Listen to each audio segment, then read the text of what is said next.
Hello and welcome to Classroom Gaming in Real Life.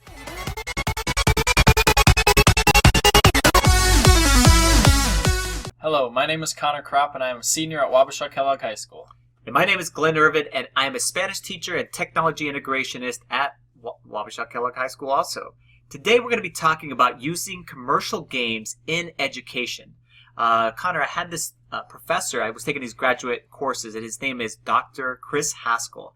And Dr. Haskell has this term that we had to work with as far as in class called contextual transposition. And I'll go ahead and post that up there for you guys too. And basically it's just said that you change the context of a tool or experience and you create something that was not intended by the designer. So this fits perfectly with video games, especially commercial video games. We're not talking about educational games, that were invented to be able to be played in an educational setting.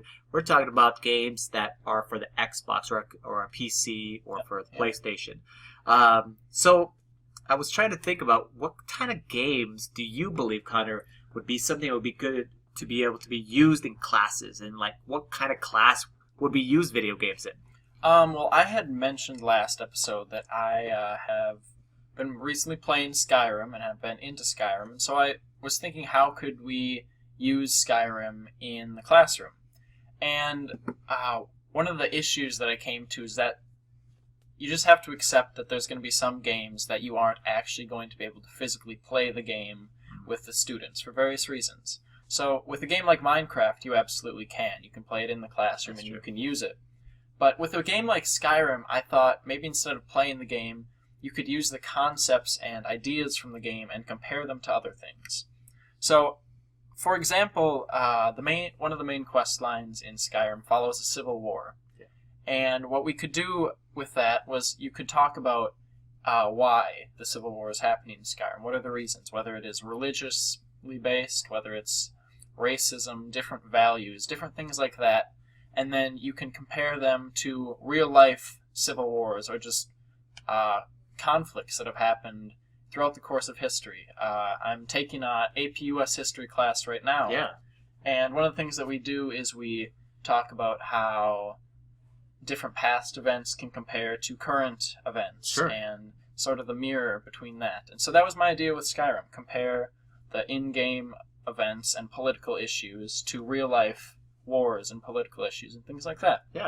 So I was thinking that reminded me of a teacher I met at this Games and Education Symposium. His name is Paul Darvasi, and he is from Toronto, and he is using a video game called Gone Home in his English courses. So he's an English teacher, high school English teacher, and this game Gone Home is a super highly rated game. I went on to IGN, a video game rating company, and their reviews gave them like a 9.5 out of 10.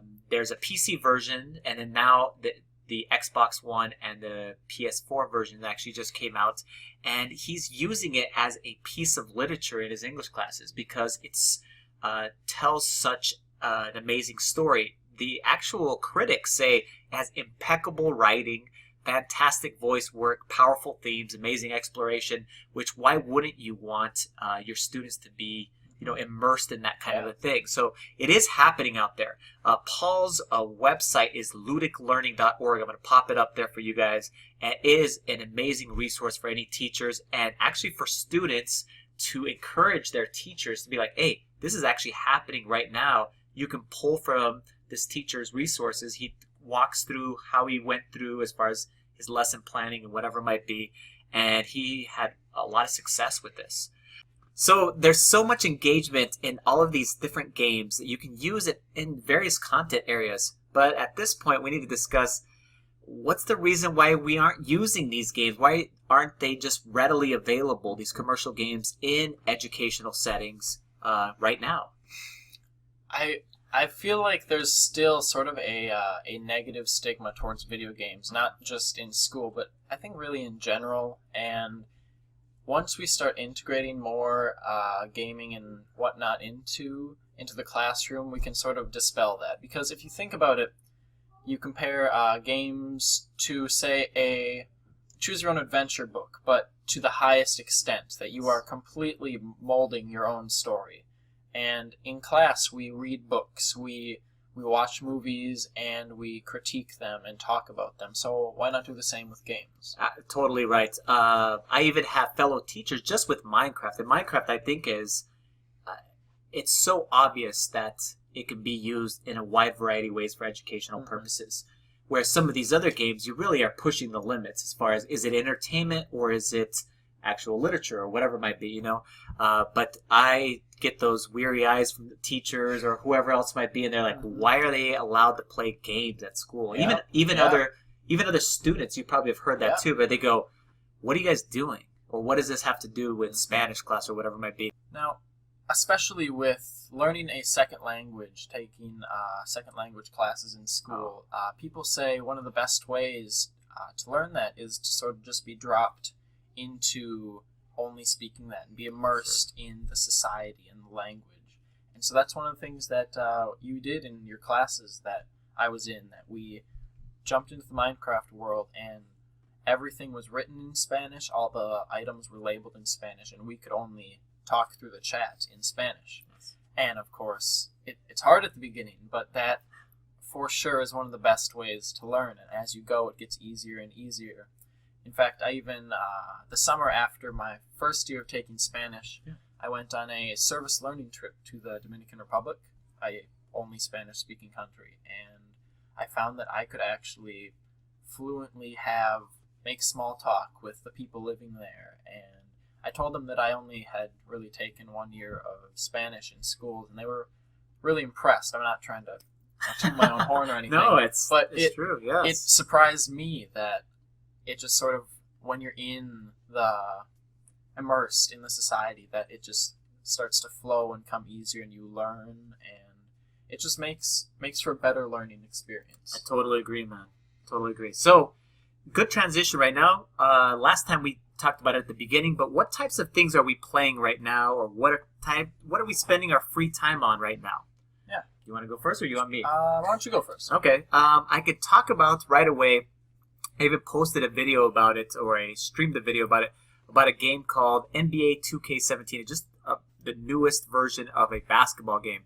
But the most impressive part, there's several impressive parts. Number one, it's super immersive.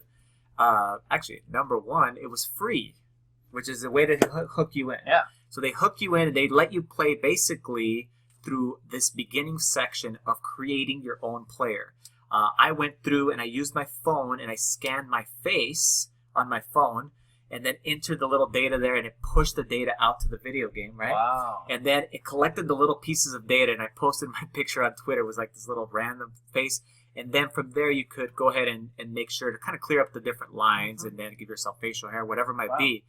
Eventually, it was you, And then what I noticed is that there's this connection that's happening right now between sporting games and role-playing games. And that's what we were talking about this earlier off camera.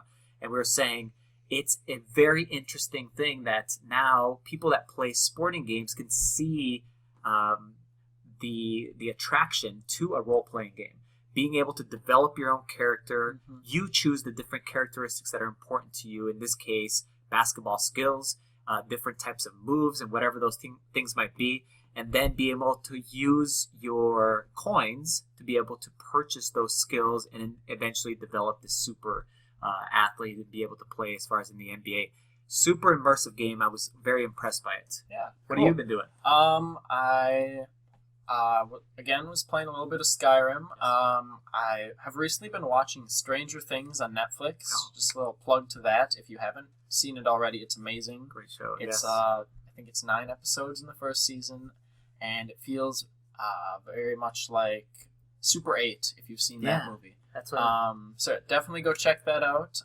So next week we have a special episode ready and prepared for you guys. It's going to be amazing. It involves having controllers, and it's going to be fun, right, Connor? Absolutely. All right, we're coming to the end of our second episode here. So if you have any questions, comments, ideas for future episodes, you can absolutely reach out to Glenn and I at our Twitters. We'll throw them up there. Mine is at Connor Crop on Twitter. That's CONNORKROPP. Yep, and mine is at Irv Spanish, and definitely we also have a Classroom Gaming in real life Yep. Twitter. Yeah. What is that one? That's just at Gaming Classroom. That'll also be up on the screen. Awesome. So you can find us, well, you have found us here at our YouTube channel, and maybe in the future we'd like to post these on iTunes Podcasts, so we'll see what happens. All right. Until next time, see you later, and thanks for watching.